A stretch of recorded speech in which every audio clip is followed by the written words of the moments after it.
साथियों सबसे पहले चीज़ है, क्वेश्चन है हमारा एमटीपी। आपको एमटीपी के बारे में पूछेगा, मीन्स चिकित्सीय गर्भपात इसको हिंदी में कहते हैं। फुल फॉर्म होता है मेडिकल टर्मिनेशन ऑफ प्रेगनेंसी, ठीक है। मेडिकल टर्मिनेशन ऑफ प्रेगनेंसी ये आपके फुल फॉर्म होते हैं। तो साथियों चिकित्सा गर्भपात क्या है, इसकी अवस्था लिखना है, फेज लिखना है और इसके प्रक्रिया और जटिलता सभी चीज़ें लिखना है। तो आपसे ये क्वेश्चन 10 नंबर में भी पूछ सकता है या फिर आपसे 5 नंबर में भी पूछ सकता है। चलिए हम इसको डिटेल में देखते हैं। सबसे पहले जान लीजिए एमटीपी होते क्या है, चिकित्सीय गर्भपात होता क्या है। Medical termination of pregnancy MTP क्या होता है। साथियों 20 सप्ताह की अवधि से पूर्व, यानी 20 सप्ताह के अवधि से पूर्व गर्भ अवस्था में किसी पंजीकृत स्त्री रोग विशेषज्ञ द्वारा महिला के स्वास्थ्य एवं जीवन की रक्षा हेतु जो गर्भपात किया जाता है उसे एमटीपी कहते हैं। इस गर्भपात को एमटीपी एक्ट 1971 की धारा के अनुसार ही किया जाता है। साथियों देखिए होता क्या है कि कभी कभी देखते होइएगा कि प्रेगनेंसी पीरियड में महिला को जो है बहुत ज़्यादा दिक्कत होता है और उसके जीवन पर सवाल आ जाता है कि या तो बच्चा बचेगा या तो स्त्री बचेगा। तो इस कंडीशन में स्त्री जो है, जो जिसका अभी जीवन ज़िंदगी में चल रहा है, ज़्यादा उसका महत्वपूर्ण है, क्योंकि जो अभी तक दुनिया में नहीं आया है तो उसका क्या अभी आशा है। तो ऐसे में उसके गर्भ में होने से महिला को, माता को दिक्कत होता है या जीवन के रक्षा के लिए ज़रूरी होता है गर्भपात कराना, तो उससे हम जो है चिकित्सीय गर्भपात के द्वारा जो है ये चीज़ें किया जाता है, जिसे हम एमटीपी कहते हैं। समझ गए। इस गर्भपात को एमटीपी एक्ट 1971 के धारा के अनुसार किया जाता है। जो भी आपके मेडिकल जो भी डॉक्टर ये करते हैं तो वह ध्यान रखते हैं इस एक्ट का, और इसी एक्ट के तहत करते हैं। वह इस चीज़ को ध्यान रखते हैं कि महिला के स्वास्थ्य और जीवन से जुड़ा हुआ बात है, तभी जाके वह एमटीपी को कर पाते हैं, वरना वह नहीं करते हैं। ऐसा अगर कोई नॉर्मल में चेक करवाना चाहे या कोई नॉर्मल जो है एवर्सन करवाना चाहे, गर्भपात कराना चाहे, तो यह कानूनी अपराध है। समझ गए। लेकिन एमटीपी एक लीगल तरीका है एबॉर्शन कराने का, समझ गए, गर्भपात कराने का, जिसमें हम मेडिकल क्षेत्र में मेडिकल का उपयोग करते हैं। और यह तब किया जाता है जब गर्भवती महिला के स्वास्थ्य और जीवन की रक्षा हेतु गर्भपात कराना जरूरी होता है, तभी यह एमटीपी कराया जाता है। समझे गए। एमटीपी क्या है। एमटीपी एक आपका एक्ट है जो भारत सरकार के द्वारा इसे लागू किया गया। समझ गए। चलिए एमटीपी की अवस्था, अब हम लोग से एमटीपी का कंडीशन पूछा है कि किन किन कंडीशनों में एमटीपी किया जाएगा। साथियों भारत में चिकित्सीय गर्भपात मेडिकल टर्मिनेंसी ऑफ प्रेगनेंसी, ठीक है, एक्ट के अनुसार किया जाता है। मतलब भारत में जो मेडिकल जो गर्भपात, मेडिकल जो एवर्सन होता है, चिकित्सीय जो गर्भपात होता है, वह एमटीपी एक्ट के अनुसार किया जाता है। भारतीय संसद ने, पार्लियामेंट ने एमटीपी अधिनियम को 1971 में पास किया एवं जून 2003 में कुछ संशोधन किए। साथियों ये आपके जो है ये जो एमटीपी है, यह एमटीपी जो आपके साथियों जो हमारा एमटीपी अवस्था है, जो कंडीशन है, किस अवस्था में एमटीपी किया जाएगा, मतलब मेडिकल गर्भपात जो होता है वह किस अवस्था में किया जाएगा। तो एक चीज़ समझिए कि जो हमारा भारतीय संसद है, चूँकि एमटीपी एक कानूनी प्रोसेस है, एक कानूनी गर्भपात है, ठीक है, जिसमें चिकित्सक करते हैं। और यह जो है 1971 में कानून जो है बना, जो भारतीय संसद ने 1971 में इसे पास किया, और पास करने के बाद जो है यह एक कानून एक्ट बना। और जिस एक्ट में जून 2003 में कुछ संशोधन किए गए, मतलब एक्ट बना 1971 में ही, एमटीपी 1971 में ही बना, लेकिन आगे चल के 2003 जून में इसमें कुछ चीज़ें का संशोधन किया गया। और इसमें किन किन चीज़ों को जोड़ा गया देख लीजिए। देखिए यही सब अवस्था है जहाँ पे एमटीपी किया जाता है। देख लीजिए वे स्थितियाँ जिनके कारण किया जाना चाहिए, ठीक है ना। ये सब जो नीचे देखेंगे ये सब अवस्था है जिन अवस्था में एमटीपी किया जाता है। चलिए देखिए, गर्भवती महिला के शारीरिक व मानसिक स्वास्थ्य को गंभीर नुकसान होने की आशंका। अगर कोई प्रेगनेंसी वोमेन है और उसका अगर गर्भ के जो है गर्भ अभी 20 सप्ताह के अंदर में ही है, तो अगर उसे लगता है उस महिला को कि उसे मानसिक स्थिति ठीक नहीं है, इससे नुकसान है या फिर शारीरिक नुकसान होने वाला है, तो वह प्रेगनेंसी अगर 20 सप्ताह से पहले का है तो वह जो है एमटीपी उसे हो सकता है, ठीक है। इस अवस्था में बलात्कार के कारण किसी लड़की व महिला में गर्भ स्थापित हो जाना, अगर कोई लड़की या महिला को कोई रेप किया है और यह रेप के होने के कारण, बलात्कार होने के कारण अगर उसमें गर्भ जो है हो चुका है, वह गर्भवती हो चुकी है और वह गर्भवती अगर 20 सप्ताह से पहले का है, मतलब कम का है, तो जो है वह गर्भपात इसे कराया जाता है एमटीपी के तहत, समझ गए। गर्भधारण गर्भ निरोधक औषधि के विफल हो जाने पर हुआ हो, अगर कोई गर्भ निरोधक गोली ले रहे हैं लेकिन उसके कारण भी अगर यह प्रेग्नेंट हो जाता है तो उसमें जो है इसे एमटीपी कराया जाता है, ठीक है।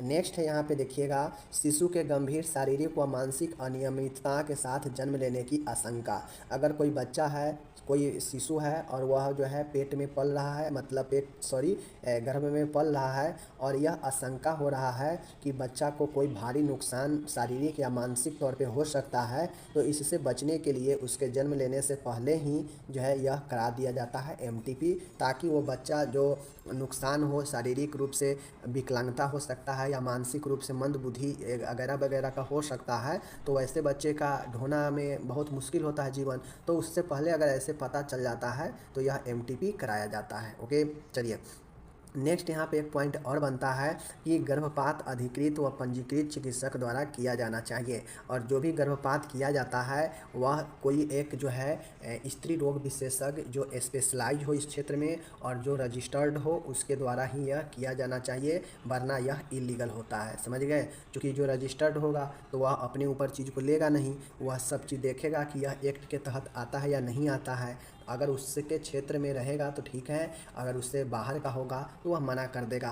क्योंकि हम लोग जानते हैं कि एबॉर्शन एक कानूनी अपराध है, समझ गए, लेकिन यह एमटीपी एक्ट जो है यह देता है कि आप करवा सकते हैं, बट इसमें कुछ कंडीशन है, कुछ अवस्था है, जो अवस्था ऊपर में आप लोग देखे हैं। अगर इसमें से कोई भी अवस्था बनता है तो आज जो है एमटीपी रूल के तहत एक रजिस्टर्ड जो गायनकोलॉजिस्ट होगी, स्त्री रोग विशेषज्ञ, वह कर सकती है एमटीपी, समझ गए।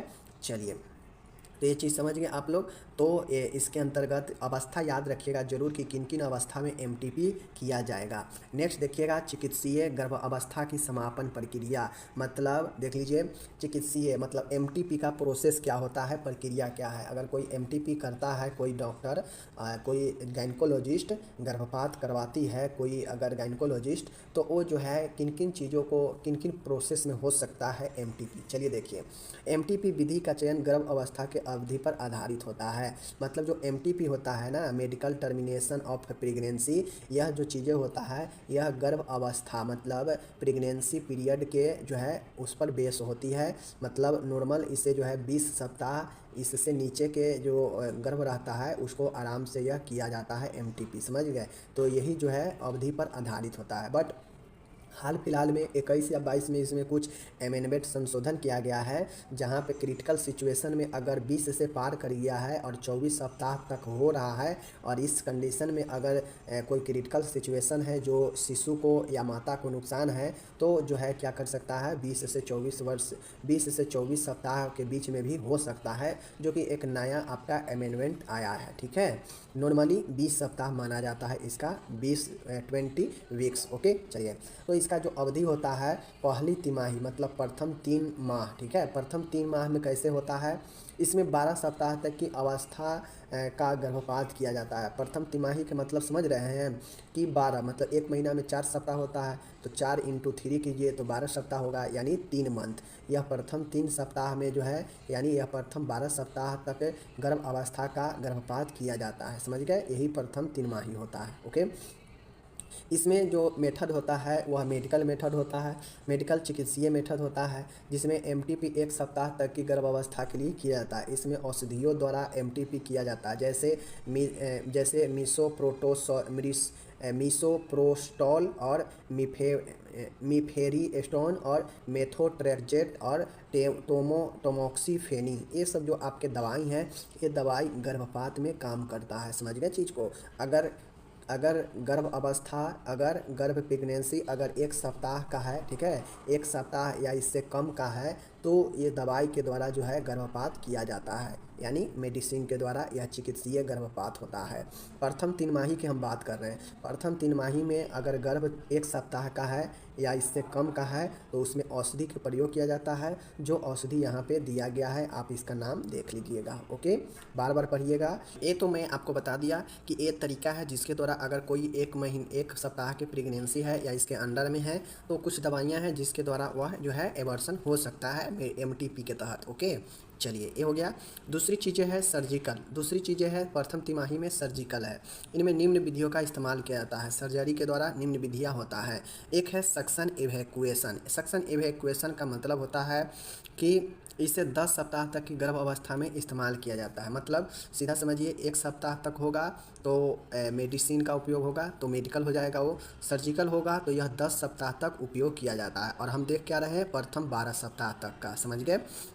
तो प्रथम 10 सप्ताह तक ये सक्शन एवैक्यूएशन का उपयोग किया जाता है। इसमें एक कैनुला को सक्शन मशीन से जोड़कर गर्भाशय में डाला जाता है। वह सक्शन द्वारा मतलब चूसन द्वारा कंसेप्शन प्रोडक्ट को बाहर निकाला जाता है। मतलब ये जो सक्शन एवैक्यूएशन होता है इसमें होता है कि एक कैनुला होता है। कैनुला को एक सक्शन मशीन से जोड़ा जाता है। अब सक्शन मशीन क्या करता है, सक्शन खींचने का काम करता है चूस कर, ठीक है। तो गर्भाशय में सक्शन को डाला जाता है और यह जो है कैनुला को डाला जाता है और सक्शन मशीन के द्वारा जो है खींचा जाता है। और ये जो कंसेप्शन जो अंदर बना होता है गर्भाशय में, मीन्स जो प्रोडक्ट बना होता है उस प्रोडक्ट को क्या किया जाता है, बाहर निकाला जाता है। क्योंकि ये 10 सप्ताह तक जो प्रोडक्ट होता है वह अभी रूप नहीं लिया रहता है शिशु का, ठीक है। तो यह प्रोडक्ट को निकाला जाता है, समझ गए चीज़ को। चलिए एंड नेक्स्ट है यहाँ पे देखिएगा डिलेशन एंड एवैक्यूएशन, ठीक है। डिलेशन एंड एवैक्यूएशन, देखिए इस विधि का 6 से 8 सप्ताह तक जो है गर्भ अवस्था में इस्तेमाल किया जाता है। मेटल डिलेटर्स की सहायता से सर्विक्स को फैलाया जाता है एवं गर्भाशय गुहा में कंसेप्शन प्रोडक्ट का एवैक्यूएशन किया जाता है, ठीक है। देखिए होता है डिलेशन एवैक्यूएशन का मतलब होता है कि इस विधि में चूँकि यह सर्जिकल मेथड है तो इसमें एक मेटल डिलेटर्स का प्रयोग किया जाता है। मेटल डिलेटर्स क्या करता है, डिलेटर मतलब होता है समझिए फैलाने वाला, ठीक है ना। तो मेटल जो डिलेटर्स होता है वह क्या करता है कि जो सर्विक्स जो ग्रीवा होता है यूट्रस के नीचे उस सर्विक्स को फैलाता है, डिलेट करता है और फैलाने के बाद जो है वह मेटल को गर्भाशय गुहा में भेजा जाता है और भेजकर जो प्रोडक्ट बना होता है उस प्रोडक्ट को उसी गर्भाशय के अंदर ही एवैक्यूएट कर दिया जाता है, एवैक्यूएशन कर दिया जाता है, समझ गए, नष्ट कर दिया जाता है। और ये जो डिलेशन एंड एवैक्यूएशन होता है यह 6 से 8 सप्ताह में होता है, इसको याद रखिएगा। तो ये आपके 2 विधि हो गया, ठीक है। प्रथम तिमाही में 2 विधि हो गया।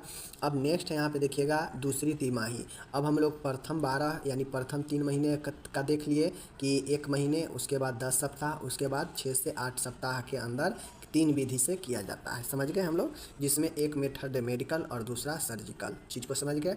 एंड अब दूसरी तिमाही यानी कोई अब 12 सप्ताह के बाद जो है 12 सप्ताह तक तो वो प्रथम तिमाही हो जाएगा। तो अब 13 से 20 सप्ताह तक गर्भ अवस्था का गर्भपात किया जाता है इसमें दूसरे तिमाही में, ठीक है।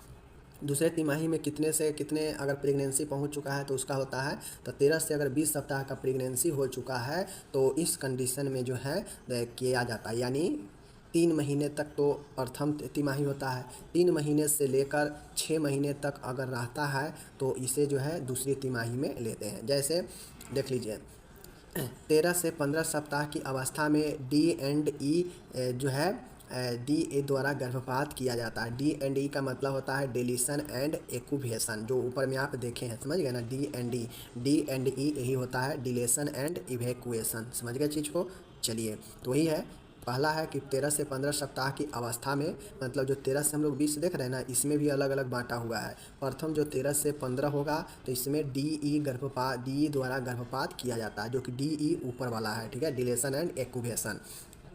इंडक्शन ऑफ एवर्सन के लिए प्रोस्टेग्लैंडलाइंस का भी उपयोग किया जाता है। मतलब इंडक्शन ऑफ एवर्सन के लिए प्रोस्टेग्लैंडिन्स का भी उपयोग किया जाता है, ठीक है, याद रखिएगा। इंडक्शन ऑफ एवर्सन के लिए प्रोस्टेग्लैंड्स का भी उपयोग किया जाता है। तीसरा है induction of aversion. Induction of aversion का मतलब होता है कि हाइपरटोनिक सॉल्यूशन का अंतः गर्भाशय इंट्रायूटेरिन इंस्टिलेशन किया जाता है। ठीक है, हाइपरटोनिक सॉल्यूशन के रूप में इथोक्रीडाइन लैकेट, ठीक है, 0.1 बिलियन का उपयोग किया जाता है। वह हाइपरटोनिक यूरिया 40% तथा सेलाइन 20% का भी उपयोग किया जाता है। देखिए, ये जो तीसरा आप इंडक्शन ऑफ एवर्सन देख रहे हैं, तो इस इंडक्शन ऑफ एवर्सन में एक हाइपरटोनिक सॉल्यूशन बनाया जाता है और इस हाइपरटोनिक सॉल्यूशन को इंट्रायूटेरिन मतलब गर्भाशय के अंदर जो है डाला जाता है, आरोपित किया जाता है, जिससे होता यह है कि ये सॉल्यूशन जो है नष्ट कर देता है जो प्रोडक्ट बना होता है अंदर में। तो इस सॉल्यूशन में इथोक्राइडिन और इथोक्राइडिन लोकेट 0.1 का उपयोग किया जाता है और हाइपोटोनिक यूरिया 40% और सलाइन 20% का उपयोग किया जाता है। तो ये जो है आपके इंडक्शन ऑफ एवर्सन हो गया, समझ गए। चौथा देखिएगा, कुछ परिस्थिति में हिस्टेरेक्टोमी किया जाता है। ठीक है, कुछ ऐसे कंडीशन होते हैं जहाँ पे हिस्टेरेक्टोमी किया जाता है, यानी गर्भाशय में इंसिजन चीरा लगाया जाता है। ठीक है, तो ये 13 से 20 सप्ताह का आपका हो जाता है जब जो है आपको हिस्टेरेक्टोमी भी कुछ से कंडीशन में किया जाता है। ओके, चलिए अब हम लोग यहाँ पे जटिलता देखते हैं, कॉम्प्लिकेशंस। मतलब अगर एमटीपी कोई कराता है तो एमटीपी कराने से क्या जटिलता इसका आएगा, कॉम्प्लिकेशन देख लीजिए। जनन मार्ग में क्षति हो सकता है, मतलब जो जनन ऑर्गेन है, रिप्रोडक्टिव ऑर्गेन्स है, उसमें क्षति पहुंच सकता है। ठीक है, अपूर्ण गर्भपात मतलब इनकम्प्लीट एवर्सन, मतलब जो एवर्सन हो सकता है वह इनकम्प्लीट हो सकता है, समझ गए, अपूर्ण हो सकता है और इससे जो है आगे के समय में बहुत प्रॉब्लम हो सकता है। इसीलिए देखते होइएगा कि जो गर्भपात कराता है उसका शरीर खराब हो जाता है, क्योंकि उसको बार बार ब्लीडिंग जो है शुरू हो जाता है। उसके बाद है हेमरेज, रक्तस्राव होता है। ठीक है, रक्तस्राव होने लगेगा, आघात शॉक लग सकता है ऐसे कंडीशन में। ठीक है, संक्रमण गंभीर हो सकता है, मासिक धर्म से संबंधित समस्या हो सकता है एंड इनफर्टिलिटी, बांझपन भी हो सकता है। तो एमटीपी अगर कराए तो सोच समझ के कराना चाहिए, वरना ये सब जटिलता सामना करने के लिए तैयार रहना चाहिए। ठीक है, तो ये जो है आपका जटिलता भी बता दिए, विधि भी बता दिए, अवस्था भी बता दिए, समझिए। चलिए अब हम चलते हैं नेक्स्ट प्रश्न की तरफ। देखिए, आपसे क्वेश्चन क्या पूछा जाएगा। एक तो क्वेश्चन ये होगा कि समान नॉर्मल लेबर से क्या समझते हैं और लेबर के विभिन्न अवस्था के बारे में बताएं। एक तो ये हो जाएगा, या फिर ये भी पूछेगा कि समान प्रसर्व को परिभाषित करे और प्रसर्व की विभिन्न अवस्था को बताएं। प्रसर्व मतलब लेबर, यानी जो बच्चा जन्म लेता है तब की समय को प्रसर्व कहते हैं। ठीक है, समान प्रसर्व क्या होता है, नॉर्मल लेबर को यूटोसिया भी कहते हैं। ध्यान में रखिए, अगर आपके सामने यूटोसिया आ जाए तो ये मत समझिएगा कि ये क्या दे दिया है। ठीक है, यूटोसिया को ही हम लोग नॉर्मल लेबर भी कहते हैं। वह प्रक्रिया जिसमें परिपक्व यानी मैच्योर शिशु गर्भाशय गुहा यूटेराइन कैविटी से वर्टेक्स प्रस्तुति में योनि मार्ग के द्वारा बाहर की ओर निकलता है, जो समान प्रसर्व कहते हैं। देखिए, वर्टेक्स पोजीशन कहने का मतलब है कि समान प्रसर्व वह प्रसर्व होता है जो जिसमें यूट्रस के अंदर यानी यूटेराइन कैविटी में गर्भाशय के गुहा में जो शिशु जो भ्रूण होता है वह परिपक्व होने के बाद योनि मार्ग से बाहर की ओर निकलता है, जो एक वर्टेक्स पोजीशन में होना चाहिए और इसी को हम लोग समान प्रसर्व नॉर्मल लेबर कहते हैं। नॉर्मल लेबर में कहीं से कोई दिक्कत ना हो, ना पोजीशन में दिक्कत हो, ना बच्चे के मैच्योरिटी में दिक्कत हो, तो जाके उसे नॉर्मल लेबर कहते हैं। अगर बच्चे के मैच्योरिटी में कमी हो, समझ गए, या फिर पोजीशन गड़बड़ हो बच्चे का जन्म का, तो वह फिर नॉर्मल लेबर नहीं माना जाता है। नॉर्मल लेबर के मतलब होता है सब कुछ बढ़िया। ठीक है, यह प्रक्रिया अंतिम मासिक चक्र के प्रथम दिन से 280 दिनों के बाद संपूर्ण होती है। मतलब नॉर्मल लेबर होने की जो संभावना होती है वह आपके जो आखिरी बार जो मेंसेज आया रहता है फीमेल के, उस आखिरी बार के जो मेंसेज होता है उसके प्रथम दिन के मेंसेज से लेकर 280 दिन तक के बाद जो है यह संपूर्ण होती है। मीन्स यह लेबर पूरा होता है, उसी को हम लोग नॉर्मल लेबर कहते हैं। ठीक है, यानी अगर आपके प्रथम जो आखिरी बार जो मेंसेज आया था उसके प्रथम दिन से लेकर 280 दिन अगर आप ऐड कीजिएगा तो यह संभावित प्रसर्व भी बन जाएगा आपका आगे होने का। ठीक है, आगे चलिए, नॉर्मल लेबर समझ गए आप लोग, आगे चलिए। तो ये चीज़ें हैं। अब चलिए हम प्रसर्व के जो आपके नॉर्मल स्टेजेज होता है, प्रसर्व के जो अवस्था है वह 3 अवस्थाएं को हम लोग बताते हैं। ठीक है, बड़ी आसान है, समझिएगा। देखिए, प्रथम स्टेज प्रथम अवस्था, द्वितीय अवस्था मतलब सेकेंड स्टेज एंड तृतीय स्टेज मतलब थर्ड स्टेज। तो ये हो गया लेबर के 3 स्टेज। इसको याद रखना है आपको कि कितने स्टेजेज होते हैं। नॉर्मली तौर पर समझने के लिए यह 3 स्टेज आपके लिए काफ़ी है, यह 3 स्टेज याद रखिए। ओके, अब किस स्टेज में क्या होता है, यह काफ़ी महत्वपूर्ण है समझने के लिए और जानने के लिए कि किस स्टेजेज में आपको कौन कौन से चीज़ें जो है लेबर का होता है। प्रथम अवस्था, फर्स्ट स्टेज, यह अवस्था डिलीवरी के यानी लेबर के प्रारंभ होते ही शुरू हो जाती है। ठीक है, प्रथम अवस्था का मतलब ही है फर्स्ट स्टेज का, कि जैसे ही प्रसव आपके प्रारंभ होते हैं यह फर्स्ट स्टेज शुरू हो जाता है। यह अवस्था यूट्रस की दर्दयुक्त संकुचनों से प्रारंभ होकर सर्विक्स के पूर्ण विस्तारण फुल डिलेशन तक रहती है। मतलब फर्स्ट स्टेज में एक महिला जब बच्चे को जन्म देने के कंडीशन में आ जाती है तो उसी समय से फर्स्ट स्टेज शुरू हो जाता है। और इस फर्स्ट स्टेज जब शुरू होता है तो पता चलता है कि महिला में काफ़ी दर्दनाक दर्द शुरू होता है और कंट्रैक्शन यूट्रस में प्रारंभ हो जाता है, और जो सर्विक्स होता है पूर्ण रूप से खुल जाता है, सर्विक्स का रास्ता बच्चे को बाहर आने के लिए। तो यह प्रथम स्टेज में होता है। यह अवस्था प्रथम प्रसरवा प्राइमेग्रीविडा में औसतन 10 से 14 घंटे रहती है एवं बहुप्रसरवा में 6 घंटा अवधि रहती है। मीन्स कहने का मतलब है अगर कोई महिला प्रथम बार अगर गर्भ में है, बच्चे को जन्म दे रही है, तो यह अवस्था 10 से 14 घंटे का हो सकता है एक महिला में। और वहीं पे बात किया जाए तो एक महिला जो एक से अधिक बच्चे को जन्म दे चुकी है पहले, तो उस अनुसार उसे यह 6 घंटे की अवधि फर्स्ट स्टेज का हो सकता है, जिसमें काफ़ी ज़्यादा दर्द होता है और यूट्रस में संकुचन कंट्रैक्शन होता है रेगुलर, और सर्विक्स में डिलेशन होता है। समझ गए? इस अवस्था में जो सर्विक्स होता है वह पतला होकर 2 से 10 सेंटीमीटर तक चौड़ा हो जाता है। क्यों? क्योंकि बच्चा इसी सर्विक्स के रास्ते होते हुए बाहर वैजिना से निकलता है। ठीक है, द्वितीय स्टेज है, द्वितीय अवस्था सेकेंड स्टेज। इस अवस्था को एक्सपल्सिव स्टेज भी कहते हैं। एक्सपल्सिव मतलब शिशु का निकासन। यह अवस्था ग्रीवा के पूर्ण विस्तारण से प्रारंभ होती है तथा शिशु जन्म होने पर ही समाप्त हो जाती है। अब द्वितीय अवस्था जो होता है इसमें बच्चे को जो है, बच्चा का जो है क्या होता है, जन्म हो जाता है, चाइल्ड बर्थ हो जाता है। ठीक है, यह अवस्था प्रथम प्रसरवा में 1 घंटा तथा बहुप्रसरवा में आधे घंटे तक रहती है। द्वितीय स्टेज जो होता है, द्वितीय स्टेज अगर कोई महिला प्रथम बार प्रेगनेंसी में है तो उसको 1 घंटे तक लग सकता है, और जो बहुप्रसरवा में है उसको आधे घंटे तक यह अवस्था रह सकता है। ठीक है, तो यह द्वितीय अवस्था हो गया।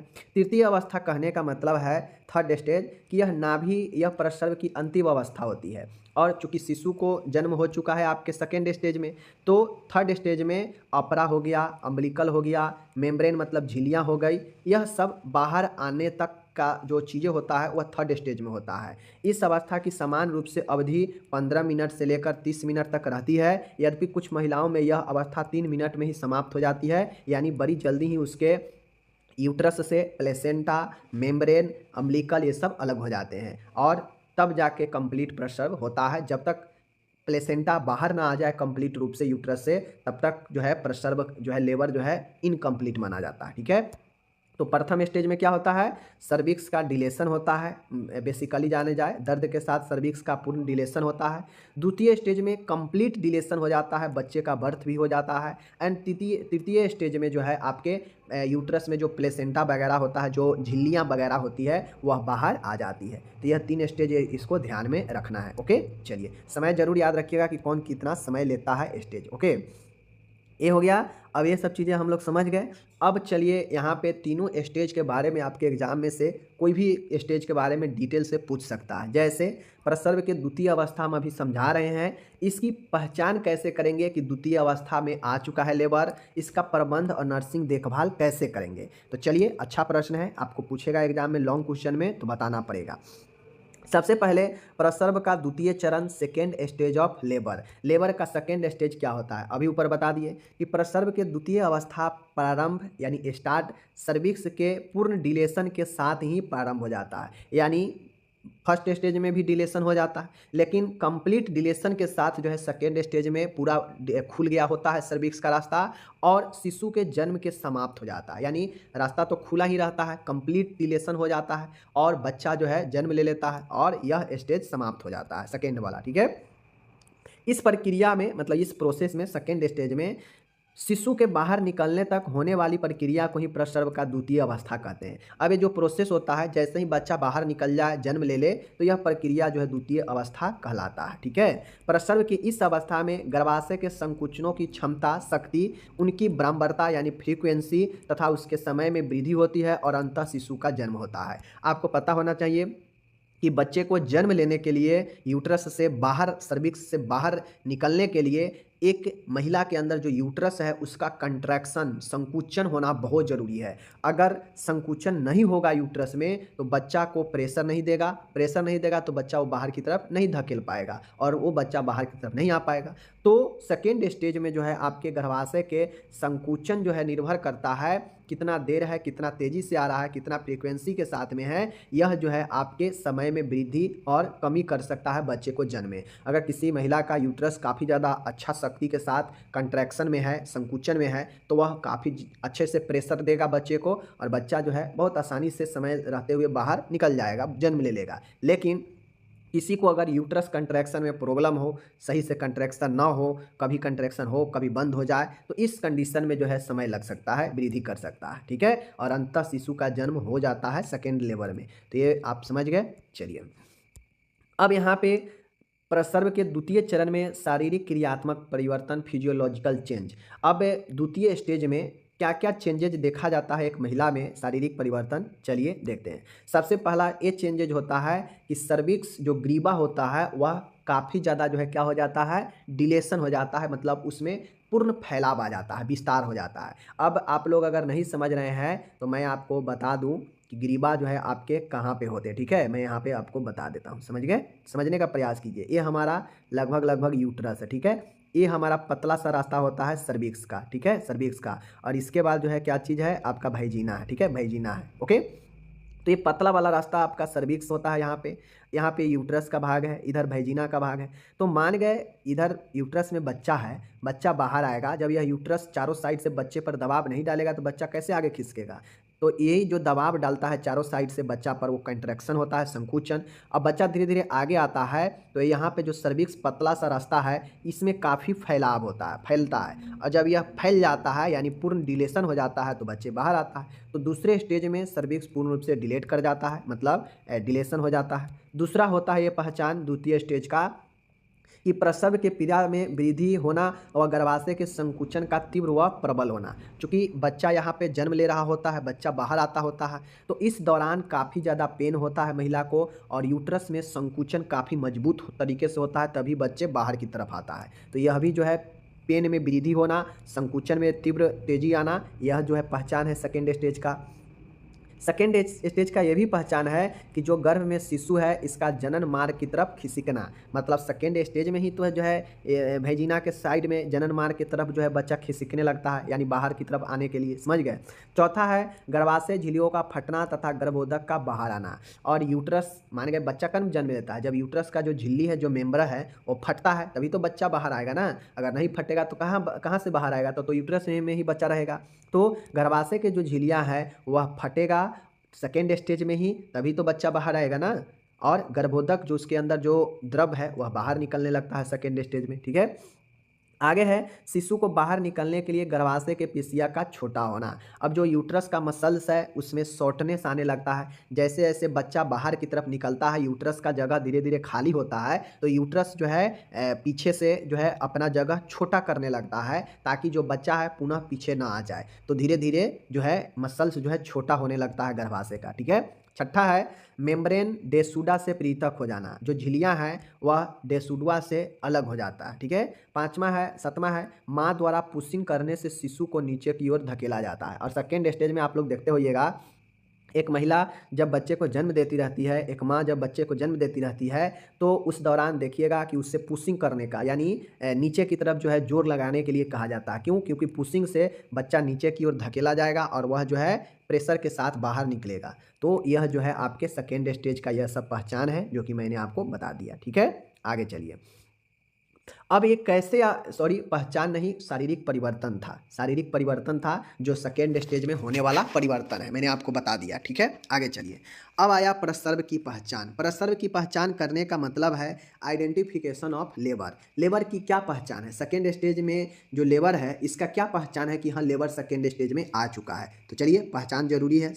पहचान अगर नहीं पता होगा तो आप कैसे समझेंगे कि लेबर फर्स्ट स्टेज में है कि सेकेंड स्टेज में है कि थर्ड स्टेज में है। तो चलिए पहचान देखते हैं। सेकेंड स्टेज काफ़ी महत्वपूर्ण है क्योंकि यहाँ पे बच्चे जो है जन्म लेता है, समझ गए। गर्भाशय के पहचान देख लीजिए। गर्भाशय के संकुचनों की आवृत्ति तीव्रता बढ़ जाती है। देखिए, सेकेंड स्टेज में जब आता है ना तो फर्स्ट स्टेज से और ज़्यादा तेज़ी से जो है कंट्रैक्शन शुरू हो जाता है, फ्रीक्वेंसी उसका और ज़्यादा प्रबल हो जाएगा, और ज़्यादा तेज़ी से होने लगेगा। संकुचन 2 मिनट के अंतर पर होते हैं, मतलब जो यूट्रस में कंट्रैक्शन है पर 2 मिनट के अंदर जो है आपके शुरू होगा। जो फर्स्ट स्टेज में लेट से होगा वह कंट्रैक्शन सेकेंड स्टेज में और जल्दी जल्दी आएगा। ठीक है, तथा प्रति संकुचन का समय 1 से 1.5 मिनट का रहेगा। जो 2 मिनट के अंतर पर जो कंट्रैक्शन आएगा यूट्रस में वह 1 से 1.5 मिनट तक के लिए रहता है। तो हम समझते हैं कि यह सेकेंड स्टेज का आपका शुरू हो चुका है। सेकेंड स्टेज का पहचान है कि गर्भाशय की झिल्लियाँ फटती है, वह रक्त मिश्रित एमनियोटिक फ्लूइड का रिसाव होता है। देखिए, फर्स्ट स्टेज में कोई रिसाव जो है नहीं होता है। सेकेंड स्टेज में जब लेबर चला जाएगा तो अगर वहाँ पे कोई झिल्ली फट जाता है यूट्रस का, धीरे धीरे फटता है, पहले तो हल्का फटता है, फिर धीरे धीरे और ज़्यादा, फिर धीरे धीरे और ज़्यादा। तो सेकेंड स्टेज में झिल्लियाँ फटती है तो वहाँ से जो यूट्रस के अंदर बच्चे के आसपास जो द्रव है, एमनियोटिक फ्लूइड है, वह रक्त से मिश्रित होकर बाहर निकलती है, जिससे हम पहचान सकते हैं जब सिक्रेशन होने लगे तो हम समझ सकते हैं कि सेकेंड स्टेज शुरू है।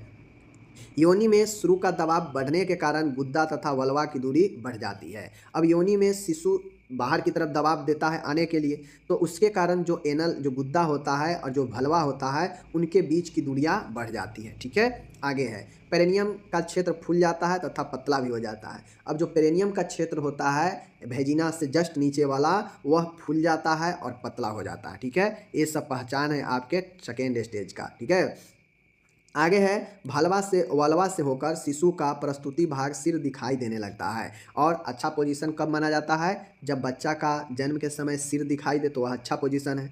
तो वल्वा से होकर शिशु का प्रस्तुति भाग में सिर दिखने लगता है तो हम समझते हैं कि आपके सेकेंड स्टेज है। ठीक है, और सर्विक्स विलीन यानी इफेसमेंट हो जाता है। सर्विक्स फिर आपको दिखाई नहीं देगा क्योंकि सर्विक्स जो है पूर्ण रूप से डिलेशन होकर दोनों साइड अपना रास्ता खोल चुका है, फिर सर्विक्स आपको उस समय दिखाई नहीं देता है। तो यह जो है आपके क्या हो गए, सेकेंड स्टेज का पहचान हो गए, मैंने आपको बता दिया। ठीक है, अब एक बार चलिए यहाँ पे अब सेकेंड स्टेज में क्या क्या मैनेजमेंट करेंगे, इस मैनेजमेंट को देख लीजिए। सेकेंड स्टेज का प्रबंध कैसे करेंगे देख लीजिए। सेकेंड स्टेज का प्रबंध, सर्वप्रथम महिला को डिलीवरी टेबल पर पीठ के बल लिटा देना चाहिए। सबसे पहले जो महिला है उसको पीठ के बल यानी लिथोटोमी पोजिशन में डिलीवरी अच्छा होता है। ठीक है, तो महिला को पीठ के बल लिटा देंगे डिलीवरी टेबल पर, समझ गए। माँ तथा भ्रूण की स्थिति का आकलन कर लेना चाहिए और माँ और बच्चे यानी जो भ्रूण है उसका कंडीशन क्या है उसके असेसमेंट कर लेंगे, आकलन कर लेंगे। ठीक है, और गर्भाशय संकुचन तीव्र होने पर महिला को बल लगाने के लिए कहना चाहिए। ठीक है, ताकि शिशु को बाहर धकेला जा सके। अब जैसे जैसे यूट्रस में कंट्रैक्शन ज़्यादा बढ़े तो महिला को कहेंगे कि आप पुश कीजिए, मतलब बल लगाइए नीचे की तरफ ताकि शिशु को धकेला जाए। तो यह सब प्रबंधन में किया जाता है। चौथा है फीटल हार्ट साउंड यानी एफएचएस को प्रत्येक 5 मिनट पर नोट करना चाहिए। जो शिशु का जो हार्ट साउंड है उसको प्रत्येक 5 मिनट पर नोट करना चाहिए। ठीक है, महिला की योनि की गंभीरता से जांच कर नोट करना चाहिए क्योंकि योनि मार्ग से ही जन्म बच्चा लेता है, समझ गए। मिडवाइफ को देखना चाहिए कहीं कोर्ड प्रोलैप्स तो नहीं है। मिडवाइफ को ये ध्यान देना चाहिए कि जो बच्चे के कोर्ड है, नाभि नाल है, वह प्रोलैप्स तो नहीं है। ठीक है, इस पर ध्यान देना चाहिए क्योंकि अगर कोर्ड प्रोलैप्स हो जाएगा तो बच्चे के लिए खतरा हो जाएगा, समझ गए। प्रत्येक जांच में बीज संक्रमित तकनीक यानी एसेप्टिक तकनीक का प्रयोग करेंगे, यानी चाहे हम महिला के योनि का जांच करें, समझ गए, या फिर कोर्ड प्रोलैप्स की जांच करें, या फिर जो है फीटल हार्ट साउंड ले, या फिर यूट्रस के संकुचन में देखें और आकलन करें, कुछ भी जांच करें, इसमें बिल्कुल एसेप्टिक तकनीक का ध्यान रखें ताकि संक्रमण महिला या बच्चा दोनों को न हो। ओके, महिला के भलवा क्षेत्र के उचित प्रकार से सफाई कर लेनी चाहिए। जो महिला का वल्वा क्षेत्र होता है उसको अच्छे से सफाई कर लेना चाहिए। प्रसव के समय उपयोगी सामग्री एवं सभी उपकरणों को सर्जिकल ट्रॉली पर क्रमानुसार लगा लेना चाहिए। अब डिलीवरी के समय हो सकता है बच्चा बाहर ना निकले, प्रॉब्लम हो, या बच्चा बहुत ज़्यादा मैच्योर हो गया हो तो जगह कम मिलने के कारण जो है आपको बच्चा नहीं बाहर आ रहा हो तो हो सकता है उस समय सर्जरी की ज़रूरत पड़ जाए। तो सभी सामान हम लोग रेडी रखते हैं ताकि तुरंत ज़रूरत पड़ने पर उसका उपयोग किया जाए। तो सर्जिकल ट्रॉली में क्या क्या होना चाहिए? सबसे पहले लोकल एनेस्थेसिया होनी चाहिए, जैसे जाइलोकॉन, लिग्नोकॉन, ठीक है। कैटगट धागा होना चाहिए, सिलाई की सुइया होनी चाहिए, ठीक है। उसके बाद आपका आता है एम्बिलिकल कॉर्ड काटने वाली कैंची होनी चाहिए, 3 क्लैंप होनी चाहिए क्लैंपिंग करने के लिए, एक नीडल होल्डर होना चाहिए, ठीक है। स्पंज होना चाहिए, गॉज के टुकड़े होने चाहिए, स्टरलाइट कॉटन होना चाहिए, सक्शन मशीन होना चाहिए साफ़ करने के लिए, तौलिया होनी चाहिए। तो ये सब कुछ सामानें हैं जिसको आपको ध्यान में रखना है। ये आपके अच्छा ज़रूरी होता है प्रसव के समय ज़रूरी पड़ने पर, ठीक है। तो ये सब ध्यान में रखिएगा। लोकल एनेस्थेसिया होना चाहिए, कैटगट धागा, सिलाई की सुइया, अम्बिलिकल कॉर्ड वाला कैंची होनी चाहिए, 3 क्लैंप्स, एक नीडल होल्डर, एक स्पंज, गॉज के टुकड़े, स्टरलाइज कॉटन होना चाहिए, सक्शन मशीन होना चाहिए मुंह को साफ करने के लिए, तौलिया होनी चाहिए। प्रसव वाले कमरे में पर्याप्त प्रकार रोशनी होनी चाहिए। मिडवाइफ व प्रसव सहायक को विसंक्रमित गाउन, दस्ताने, मास्क, कैप पहनने चाहिए, ठीक है। तो जो विसंक्रमित प्रसव कराने के लिए मतलब साफ सुथरी प्रसव कराने के लिए जो भी है व्यक्ति उसको दस्ताना, गाउन, मास्क, कैप ये सब पहने रहना चाहिए। 12 है महिला को देख लीजिए, महिला को डोर्सल तथा लिथोटोमी पोजीशन में रखना चाहिए, जो पहले मैंने बता दिया। तो यह सब सेकेंड स्टेज का मैनेजमेंट है, ठीक है। अब हम लोग मैनेजमेंट कर लेंगे, सब चीज़ कर लेंगे, तो अब जो है प्रसव की प्रक्रिया शुरू करते हैं। प्रसव की प्रक्रिया डिलीवरी प्रोसेस में क्या होगा, चलिए देखते हैं कैसे कैसे प्रसव करवाया जाएगा। प्रोसीजर एक प्रकार से कह सकते हैं, ठीक है। चलिए यहाँ पे देखिए, गर्भाशय संकुचनों के प्रभाव से शिशु का सिर धीरे धीरे नीचे की ओर खिसकता रहता है। पहला ये होता है इसका प्रोसेस, लेबर का प्रोसेस सेकेंड स्टेज में ऐसे होता है कि जो यूट्रस का संकुचन होता है ना, जो कंट्रैक्शन होता है यूट्रस में, उसके इफेक्ट से जो शिशु का सिर होता है वह धीरे धीरे नीचे की ओर खसकते रहता है यूट्रस के संकुचन से, जो कि पहले भी बताया। दूसरा इसका प्रक्रिया है, जैसे ही योनि द्वार वेजिनल इंट्रोइटस से सिर दिखाई दे, संकुचनों के मध्य स्त्री के नीचे की तरफ जोर लगाने के लिए कहना चाहिए। दूसरा प्रोसेस ये होता है कि जैसे ही योनि द्वार से शिशु का सिर दिखने लगे हल्का हल्का और संकुचन शुरू हो तो स्त्री को कहेंगे कि जोर से इफर्ट लगाइए, ठीक है, नीचे धकेलिए, ठीक है। तो ये एक प्रोसेस का प्रक्रिया होता है, समझ गए। तीसरा है मिडवाइफ दस्ताने पहने हुए बाएं हाथ के अंगूठा तथा तर्जनी अंगुली की सहायता से शिशु के सिर के ऑसिपिटो भाग को नीचे पीछे की तरफ दबाकर रखती है ताकि फ्लेक्शन बना रहे। अब जो मिडवाइफ होती है जन्म दिलाने वाली, वह दस्ताना वगैरह पहने होती है, वह अपने हाथ, अंगूठा, तर्जनी अंगुली की सहायता से शिशु के जो पहले सिर निकलता है उसको इधर उधर आगे पीछे करती है दबा के, ताकि जो फ्लेक्शन है वह बना रहे और बच्चा आसानी से बाहर आ सके, ठीक है। चौथा है संकुचन, कंट्रैक्शन के मध्य भलवा आउटलेट को स्ट्रेच करता हुआ सिर बाहर को आता है तथा हल्का सा वापस जाता है, इसको क्राउनिंग कहते हैं। अब चूंकि कंट्रैक्शन होता है, संकुचन होता है, तो संकुचन में मतलब होता है कि मारा धक्का फिर से, जैसे बैलून होता है उसमें पंप मारिए, हवा होगा फूल जाएगा, जैसे ही हवा उसमें से निकलेगा सुटुक जाएगा, ऐसे होगा ना। ठीक उसी प्रकार से संकुचन भी होता है। संकुचन जब शुरू होगा तो वह बच्चे को आगे की तरफ धकेलेगा, संकुचन जब डाउन होगा तो बच्चे को नीचे की तरफ, अंदर की तरफ खींचेगा, जिसे हम लोग क्राउनिंग कहते हैं, ठीक है। तो संकुचन के बीच जो भलवा आउटलेट होता है वह स्ट्रेच करता हुआ सिर को बाहर करता है, यानी जब संकुचन होगा तो सिर बाहर करेगा, जैसे ही संकुचन थोड़ा वापस जाएगा, कम होगा, हल्का सा वापस खींच लेगा अंदर, जिसे हम लोग क्राउनिंग कहते हैं, ठीक है। पांचवा पॉइंट है, यहाँ पे देख लीजिए कि मिडवाइफ बाएं हाथ से, मतलब जो मिडवाइफ होती है वह बाएं हाथ से शिशु को ऑसिपिटो के नीचे की ओर दबाती है तथा दाएं हाथ की विसंक्रमित अंगुलियों से शिशु की ठोड़ी को हल्के से ऊपर उठाने पर शिशु के सिर की डिलीवरी हो जाती है, समझ गए। यह प्रोसेस होता है। और छठा प्रोसेस है गर्भ में अंदर शिशु के प्रत्यावर्तन, रिसेस्टेशन गति होती है। तो यह जो है आपके जब सिर का आपका बच्चा का डिलीवरी हो जाता है फिर ज़्यादा कठिन होता नहीं है, आराम से बच्चा निकल जाता है। तो यह कुछ प्रोसेस है जिसको आपको ध्यान में रखना है कि कैसे कैसे जो है बच्चे को प्रोसेस करवाया जाता है, ठीक है। प्रोसेस एक बार और बता दें, चलिए बता देते हैं। इधर इंग्लिश में दिया गया है, जितना हम लोग ऊपर पढ़े हैं ना सब यहाँ पे इंग्लिश में दिया गया है, तो जो इंग्लिश वाले हैं आराम से इंग्लिश में भी आप देख सकते हैं, ठीक है। चलिए एक बार रिपीट कर देते हैं। तो गर्भाशय की प्रक्रिया में एक बार और रिपीट कर देते हैं ताकि रिपीट आप लोग प्रक्रिया याद रखें। देखिए सबसे पहले होता यह है कि यूट्रस के कंट्रक्शन, यानी यूट्रस के जो कंस्ट्रक्शन जो होता है, संकुचन जो होता है, उसके इफेक्ट से शिशु जो है धीरे धीरे नीचे की ओर खिसकने लगता है दूसरे स्टेज में, ठीक है।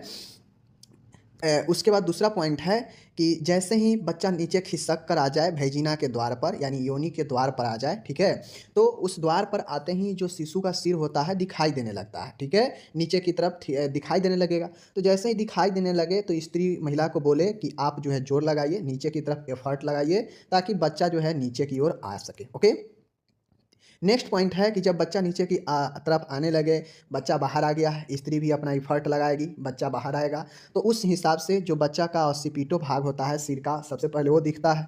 तो वो उसमें चूँकि जो मिडवाइफ होती है सहायता करने वाली, वह दस्ताना अपने हाथ में पहनी हुई होती है और बाएं हाथ का इस्तेमाल करती है, ठीक है। बाएं हाथ से जो के सहायता से जो ऑसिपिटो भाग होता है शिशु को, उसको इधर उधर दबाती है, ताकि जो बच्चा का सिर है वह बाहर आ सके, ठीक है। चौथा है यूट्रस के कंट्रैक्शन के यानी संकुचन के साथ ही जो भलवा का आउटलेट वाला भाग है वह स्ट्रेच करता रहता है, और स्ट्रेच करता हुआ सिर बाहर की ओर आता है, ठीक है, तथा हल्का सा वापस जाता है। इसे क्राउनिंग कहते हैं। जैसे बैलून में हवा भरे फूल गया, फिर हवा छोड़े तो धीरे धीरे वह पिचकता जाता है अपनी स्थिति में। उसी प्रकार से जो संकुचन होता है तो बच्चा को आगे धकेलेगा तो बच्चा आगे की तरफ जाएगा। जैसे संकुचन धीरे धीरे कमेगा तो वह जो है वापस आने लगता है पीछे की ओर, जिसे हम लोग क्राउनिंग कहते हैं। पांचवा है, अब मिडवाइफ अपने हाथों से बाएं हाथ से शिशु के ऑसिपिटो के नीचे से दबाती है, ठीक है, एवं दाएं हाथ से विसंक्रमित अंगुलियों से सिर के शिशु की ठोडी को हल्का सा ऊपर उठाती है, और शिशु को जो सिर है वह डिलीवरी हो जाता है। यानी मिडवाइफ पांचवा स्टेप में अपना इस्तेमाल हाथों को करके बच्चे को सिर को डिलीवरी कराने के लिए उपयोग करती है, इधर उधर करके, ठीक है। और छठवां है, जब बच्चा का शिशु जन्म हो जाता है बड़ी आराम से, तो फिर कोई ज़्यादा टेंशन नहीं होता है, और गर्भ में अंदर शिशु का प्रत्यावर्तन रिसर्टिसन गति होती है, ठीक है। यानी शिशु में अंदर गर्भ में अंदर जो है, गर्भ के अंदर शिशु का प्रत्यावर्तन गति होती है। तो इस चीज़ को आपको ध्यान में रखना है। अब यहाँ पे टोटल मैंने